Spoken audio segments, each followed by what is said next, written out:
Hello दोस्तों, मैं शिवम कुमार अपने YouTube channel SV coaching classes में आपका हार्दिक स्वागत एवं अभिनंदन करता हूं। तो आज हम पढ़ेंगे क्लास 10th की मैथ में हाइट एंड डिस्टेंस के जो आपके एग्जाम में 6 नंबर में क्वेश्चंस आते हैं। आज की इस वीडियो में हम आपको 6 नंबर आपके पक्के करा देंगे, लेकिन आपको इसके लिए हमारी इस वीडियो को कंप्लीट तरीके से देखनी होगी। ठीक है, तो चलिए हम बिना देर करते हुए शुरू करते हैं और देखते हैं हमारा क्वेश्चन क्या कह रहा है। देखिए, लिखा है मैंने, सड़क के एक ओर स्थित एक मीनार के सड़क के दूसरी ओर स्थित मीनार के शिखर से मकान की छत और आधार के अवनमन कोण क्रमशः 45 डिग्री और 60 डिग्री हैं। यदि मकान की ऊंचाई 10 मीटर है तो मीनार की ऊंचाई ज्ञात करनी है ना। यहाँ क्या है, मकान की ऊंचाई दिए है, हमको मीनार की ऊंचाई निकालनी। सबसे पहले देखिए डायग्राम कैसे बनेगा। सबसे पहले आपको मकान दिया है, आप एक मकान बना लीजिए। मैंने यहाँ पर मान लीजिए कोई मकान बना दिया, ठीक है, ये हो गया आपका मकान, मैंने बना दिया।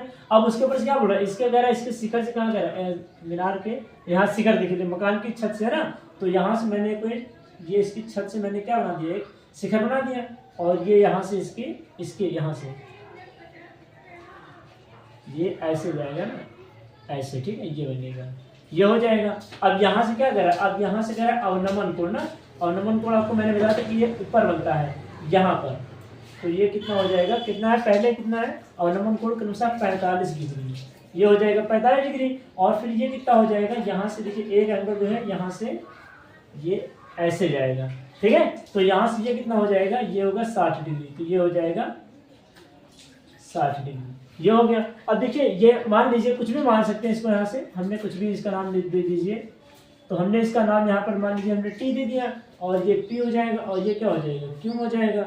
ये आर मान लीजिए, ये ए मान लीजिए, ये बी मान लीजिए। हमें इसकी हाइट कितनी दे रखा है, मकान की ऊंचाई 10 मीटर। तो अगर ये मकान की ऊंचाई 10 मीटर दिए हैं और टोटल ऊंचाई हमें पता नहीं है, टोटल ऊंचाई हमने मान लिया h, तो ये कितनी हो जाएगी भाई, जब आप 10 में से h माइनस करेंगे तो ये निकल आएगी, तो ये कितनी हो जाएगी, 10 माइनस h, ये इतनी वाली हाइट हो जाएगी ना, ये इतनी हाइट है, ये यहाँ तक, ये है ना, ये हाइट है, ठीक है, और ये इसका नाम हो गया। तो ये उम्मीद करते हैं समझना। और यहाँ पर हमें नहीं पता है, ये हमने मान लिया x, और जब ये 10 है तो ये भी 10 होगी, ये 10 हो जाएगी, और ये भी x हो जाएगी, ये इतनी। अगर ये 45 है तो यहाँ भी एंगल कितना होगा, 45, क्योंकि जो अवनमन कोण होता है वो उन्नयन कोण के बराबर होता है, तो ये कितना हो जाएगा, 60 डिग्री। उम्मीद करते हैं आपको फिगर समझ में आया होगा। हमने फिगर में कुछ नहीं किया, एक मकान बना दिया और मकान के शिखर से हमने 10 मिनट हमने क्या कर दिया, यहाँ पे एक क्या बोल रहा था, मकान की छत और शिखर से ना हमने शिखर बना दिया। अगर मकान की ऊंचाई 10 है और टोटल हाइट h है, तो सिर्फ शिखर की ऊंचाई कितनी हो जाएगी, 10 माइनस h, और ऊपर 45 डिग्री अवनमन कोण, अवनमन कोण यहाँ पर उन्नयन कोण हो गया, और 60 डिग्री नीचे वाले बराबर हो जाएगा। हमने नाम दे दिए टीपी, आर, क्यू और बी। अब तो भाई हमें ये नहीं पता था, इसकी चौड़ाई नहीं पता थी इसकी मकान की, तो मकान की हमने चौड़ाई क्या मान लिया, x मान लिए। अगर ये x है तो ये भी, और जितनी ऊंचाई इधर है उतनी ऊंचाई इधर तो होगी, है ना, तो ये हो गया। अब यहाँ से क्या करेंगे, देखिए फिगर बन गया। अब यहाँ से हम लिखेंगे हल, और क्या लिखेंगे, माना क्या लिखेंगे, मकान की चौड़ाई, माना मकान की चौड़ाई बराबर x मीटर, है ना, ये हो जाएगा, ठीक है, x मीटर, माना मकान की चौड़ाई बराबर x मीटर, ये हमने मान लिया।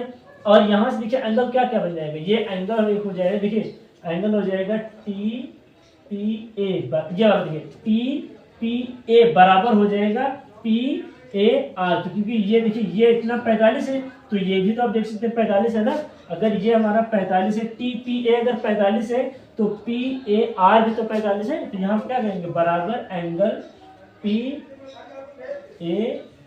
बराबर कितना हो जाएगा, 45 डिग्री, है ना, ये हो जाएगा। और यहाँ पर क्या लिख देंगे, AB बराबर किसके है, RQ के, और ये कितना है, 10 मीटर, ये है। और यहाँ पर AR बराबर किसके हो जाएगा, BQ के, BQ, और ये कितनी है, x मीटर, ये आप देख सकते हैं, इतना कुछ मैंने आपके डायग्राम से उठाया और मैंने लिख दिया। अब आप एक एक एंगल को उठा लीजिए और सॉल्व कर दीजिए। चाहे आप पहले 45 को ले लीजिए, चाहे आप 60 को ले लीजिए, किसको ले लें? हम 45 को पहले ले रहे हैं, कोई दिक्कत नहीं। चलिए शुरू करते हैं।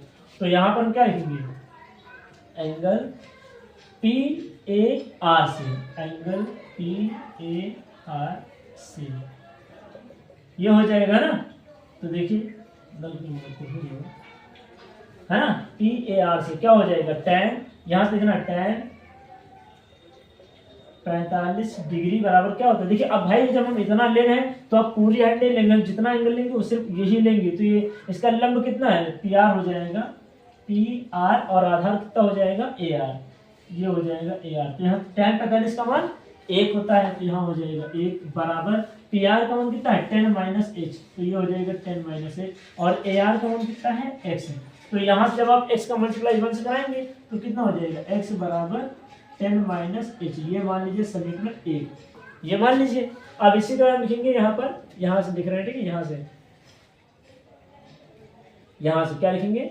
अब यहाँ पर लिखे त्रिभुज। अगला लिखिए 60 की बारी। देखिए अब 60 यहाँ तो अंदर बन नहीं रहा, सीधे बनेगा PB और Q, ये पूरा त्रिभुज बनेगा, आप देख सकते हैं। तो लिखेंगे PBQ में, है ना? PBQ में क्या लिखेंगे? तो सबसे पहले यहाँ ये कितना हो जाएगा? tan 60 डिग्री बराबर, अब यहाँ पर देखिए ये पूरी हाइट लेनी है, तो पूरी हाइट देखिए कितनी है? h है, तो यहाँ पर हो जाएगा h और आधार क्या हो जाएगा? x। tan 60 का मान कितना होता है? √3, तो ये हो जाएगा √3 बराबर h अपॉन x। ये x को मल्टीप्लाई करेगा तो क्या हो जाएगा? h बराबर √3h। इसको मान लीजिए समीकरण 2। अब देख सकते हैं यहाँ पर ये लिखा है और यहाँ पर ये लिखा है। तो अब जहाँ पर क्या है, जहाँ पर आपका, ठीक है कोई दिक्कत नहीं, तो क्या करेंगे? यहाँ से जहाँ पर h है वहां पर हम क्या लिख देंगे? या आप ऐसा करिए, हम x का मान उठा करके यहाँ रख दें सीधे, सही रहेगा ना? इसको जो है h माइनस 10, कोई दिक्कत नहीं, चल दीजिए। क्या लिखेंगे? समीकरण 2 में 1 का मान रखने पर, समीकरण 2 में 1 का मान रखिए तो h बराबर क्या हो जाएगा? √3, और जहां x है वहां पर हम क्या लिखेंगे? 10 माइनस h, ये लिख दिए। अब क्या करेंगे? h बराबर √3 का मल्टीप्लाई 10 से करेंगे तो क्या हो जाएगा? 10 √3 माइनस √3 का h से कितना हो जाएगा? √3h हो जाएगा, होगा। अब देखिए h यहाँ भी लिखा है, तो इस √3 को उठा करके चाहे तो आप उधर भेज दीजिए, है ना, या फिर h को उठा के इधर भेज दीजिए। हमको क्या करना है? a को प्लस करना है ना? तो क्या हो जाएगा यहाँ से? √3, ये हो जाएगा √3, ठीक है कोई दिक्कत नहीं। इसको उठा के माइनस, ठीक है चलो ठीक है, आपने h प्लस √3, ये हो जाएगा h बराबर कितना हो जाएगा? 10 √3। तो यहाँ से क्या हो जाएगा? h कॉमन ले लेंगे, तो यहाँ से क्या हो जाएगा? √3 प्लस 1 बराबर कितना हो जाएगा? 10 √3, और यहाँ से जब ये बटे में आ जाएगा तो h बराबर कितना हो जाएगा? 10 √3, और बटे में कितना हो जाएगा? √3 प्लस 1, ये हो जाएगा, है ना? अब देखिए क्या करना है, आप एक काम करिए, आप इसका स्क्रीनशॉट ले लीजिए, फिर हम थोड़ा सा इरेज करके यहीं पर इसको इरेज करके हम इसके आगे आपको यहाँ बता देते हैं, ठीक है? फिर मैं स्क्रीनशॉट ले लीजिए, है ना?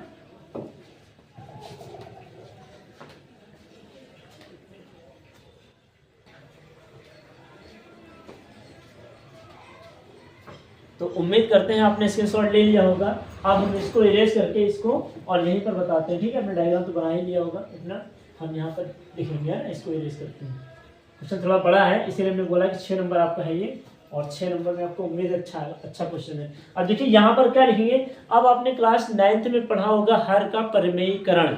यहाँ पर जब भी नीचे रूट में आता है तो उसका परमेयीकरण किया जाता है। तो हम यहाँ से लिख रहे हैं h बराबर, यहाँ क्या हो जाएगा? 10 √3, और ये हो जाएगा √3 क्या है? प्लस 1, इसका परमेयीकरण करा दीजिए। ये हो जाएगा √3 माइनस 1, और ये हो जाएगा √3 माइनस 1, है ना? हो जाएगा। तो h बराबर, देखिए क्या करना है, गुणा नहीं, ऐसे लिखे पहले 10 √3, और ब्रैकेट में ये लिख दीजिए √3 माइनस 1, और अपॉन में √3 का स्क्वायर क्या हो जाएगा? 3, प्लस माइनस माइनस और 1 का स्क्वायर 1। तो यहाँ क्या हो जाएगा h बराबर 10 √3, ये क्या हो जाएगा √3 माइनस 1, ये हो जाएगा। और ये कितना हो जाएगा 2, 2 एकम 2, 2 पंजी 10। तो h बराबर कितना हो जाएगा 5। और ये देखिए क्या हो जाएगा, यहाँ से देखिए 5 हो गया, √3 का मल्टीप्लाई √3 से तो 3 हो जाएगा, माइनस आया √3 का मल्टीप्लाई 1 से तो कितना हो जाएगा √3। ये आपको क्या हो गया h बराबर ये हो जाएगा। तो क्या लिखेंगे अतः किसकी मीनार पूछे, अतः मीनार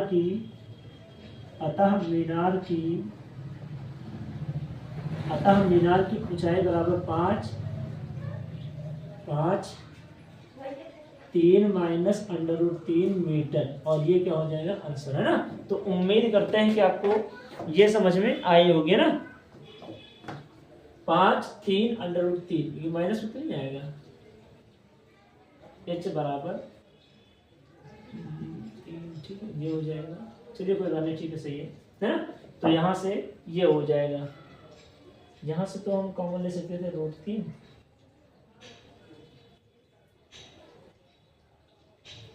हमने इधर का छाना में करा दिया ना, ठीक है। तो ये आपका हो जाएगा ना। और ये आपका हो गया 6 नंबर का क्वेश्चन जो कि एग्जाम में इंपॉर्टेंट है। और मैंने बताया है कि आप अगर एग्जाम में अगर नहीं एग्जाम में आएगा ही आएगा इस तरीके का। और उम्मीद करते हैं कि अगर आपके और सारे भी क्वेश्चंस होंगे जो सेम इसी तरह लगेंगे, बस आपको मेन आपको फिगर ही पकड़ना। अगर आप फिगर इसका बना पाते हैं तो आप एग्जाम में क्वेश्चन भी अच्छे तरीके से कर ले जाएंगे, ठीक है। तो उम्मीद करते हैं कि आपको क्वेश्चन समझ में आया होगा। और अगर आपको क्वेश्चन समझ में आया है तो आप इसी तरीके का क्वेश्चन अपने बुक में लगाइएगा। अगर नहीं आता है तो आप हमें कमेंट बॉक्स में जरूर कमेंट करिएगा, हम आपको उसका आंसर सेम इसी तरीके से बता देंगे, ठीक है। तो चलिए मिलते हैं नेक्स्ट वीडियो में। Thanks for watching this video.